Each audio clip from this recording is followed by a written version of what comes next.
We bring in 3D Dennis Scott and our general manager, Billy King, who has been in the front office with the Sixers and the Nets.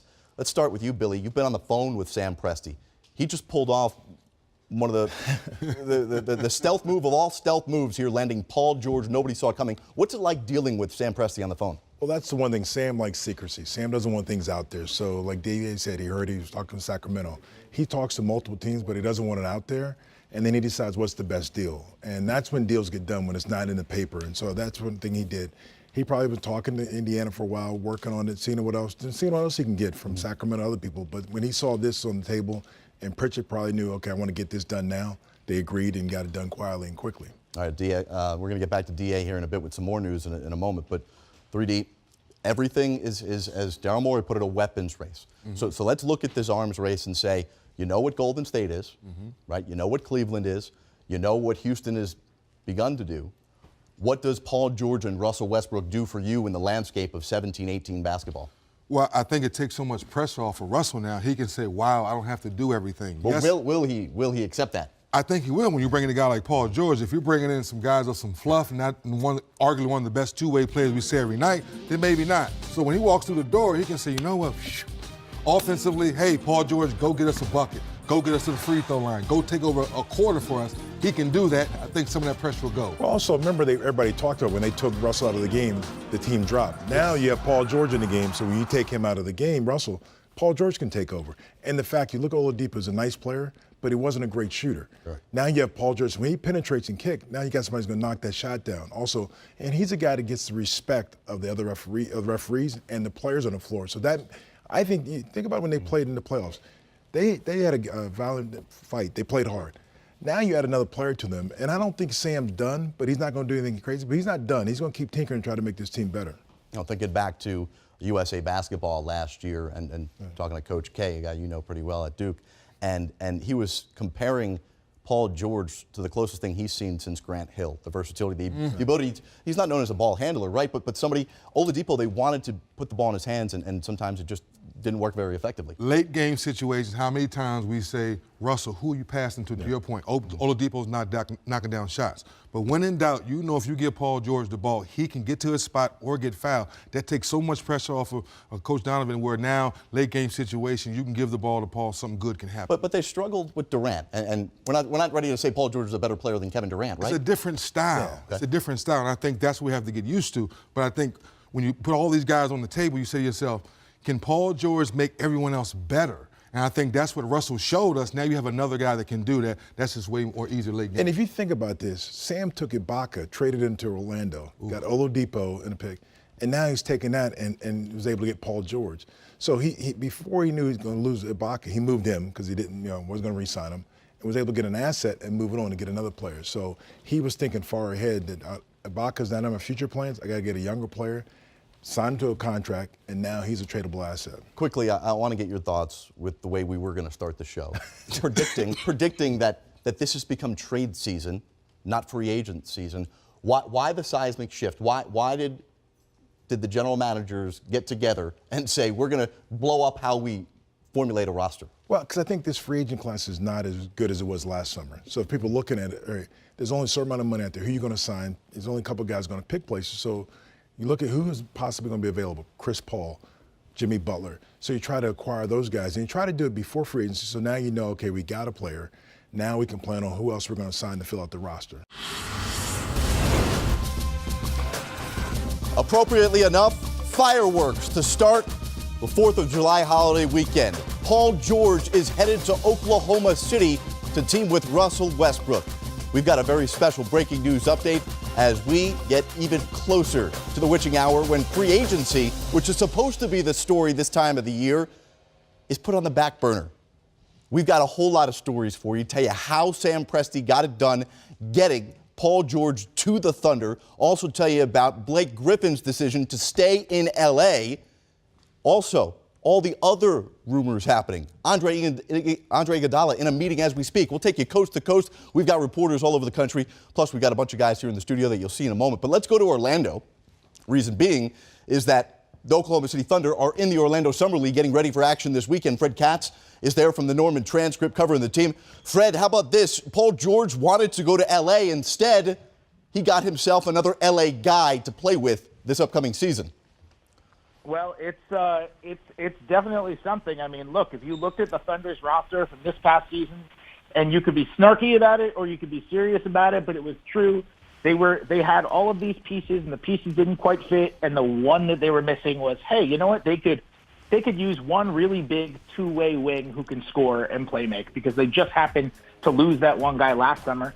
And now, obviously, they got Paul George, who is just a tremendous player and can do a lot of those similar things, and he defends and he scores, and it's an incredible ad to get when they're waiting to hear back from Russell Westbrook about an extension. Right. Well, that's where we're going to go next. That was going to be the big story up until about 20 minutes ago when this story was first broken by ESPN. And we're still learning the particulars of this trade. We're going to bring in our capologist here in a couple of moments to really break it down and explain how it happened. Essentially, we understand it's Victor Oladipo and Sabonis, the first-round pick from last year that got traded from Orlando in that blockbuster draft night deal. But the story tonight was, how was Sam Presti going to react if he put a $200 million offer on the table for Russell Westbrook after midnight, and Westbrook would decline to sign that? And that the thought was what in OKC, Fred?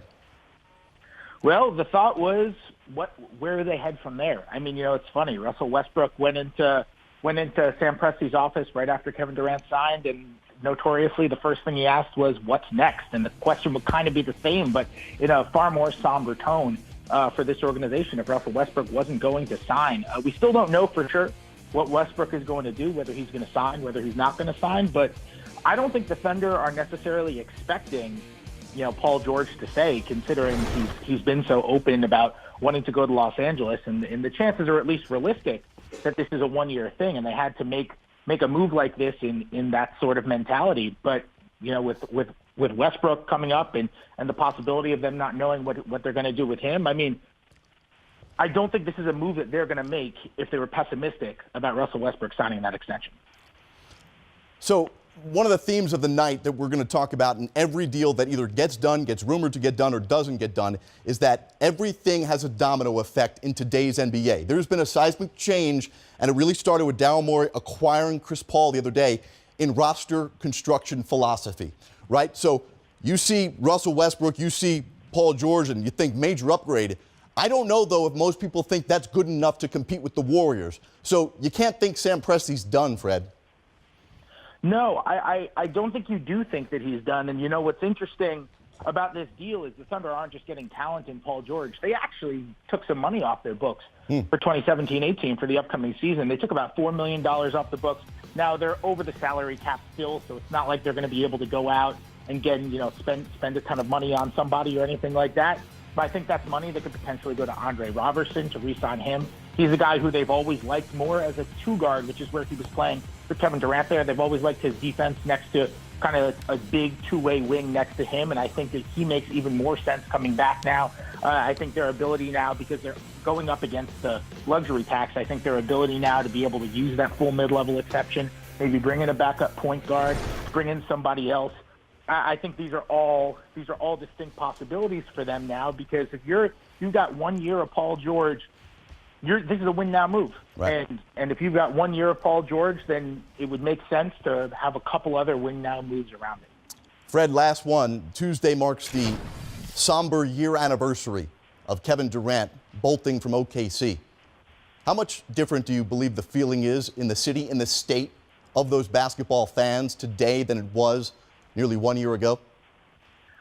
Oh, I think it's extremely different. I've been saying all year, I think maybe the most of all the amazing things that Russell Westbrook did in his MVP season, averaging the triple-double and taking the team to 47 wins and whatever you want to pick is the most impressive thing that he did this year. To me, the most impressive thing that he did was he kind of took the storyline away from Kevin Durant isn't in Oklahoma City anymore. And that was something that we kind of all thought. Everybody thought the storyline all year was going to be, how are the Thunder going to fare without Kevin Durant? What's the future of this organization without Kevin Durant? And Westbrook was so, the flash of Russell Westbrook was so incredible, so hard to look away from, that he kind of turned that into still a story, but, story 2 or story 3 or story 4 of the season. And I think now when you get a player the caliber of Paul George, whether you think he's top 10, top 15, or whatever, he's a 3-time All-NBA player, This is a team that I think it will certainly be exciting to watch, and it's certainly going to be interesting. And I think you have to imagine that Sam Presti has given a jolt of energy to that fan base. I mean, there's no question. Paul George is headed to Oklahoma City. Many felt like, as we bring in Eric Pincus, our capologist again, many felt like if Paul George was going to go anywhere but L.A., it had to be Boston, right? They had everything that Indiana wanted. They had rotation players. They had draft picks to give them. What happened? What happened, right? Well, the Pacers are patient. They don't have to make a move. And to what Billy King said, this is, I mean, he knows what he's talking about. This is a team that is right there. They're already the best team in the East. Regular Boston season. is, right. Boston, Right. absolutely. Regular season. Now, regular season doesn't count, right? You want to, but they're already right there. Who else is out there? Now, they still have the picks that they've gotten, Jason Tatum. They still have the Nets pick. They still have flexibility. They have somewhere in the neighborhood of $25-ish million to spend. If they need to get to a max spot for Gordon Hayward, they can get there. They don't have to gut the team to do it.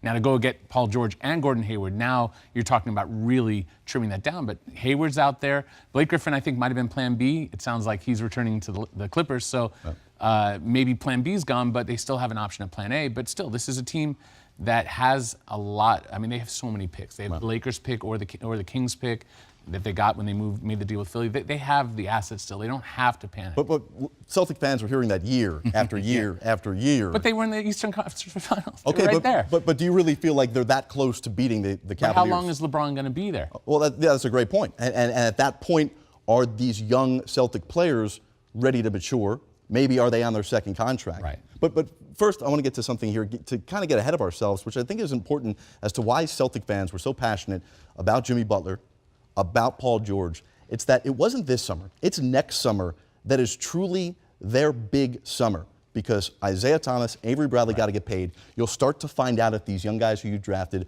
are ready to assume a star role. Right. So they thought this year you could groom them with another star and you had yourself a chance. Well, I mean, I like the idea of Markelle Fultz as the guy to replace Isaiah Thomas, but clearly the Celtics didn't agree, and they wanted a forward. They got Jason Tatum instead. They made that deal. But they're in a position where it's like you're almost there. You're almost there. The Clippers, we talk about the Clippers and Chris Paul's gone. They've been almost there for so long and just couldn't get over that hump. You don't want to be a team that gets right up to that edge.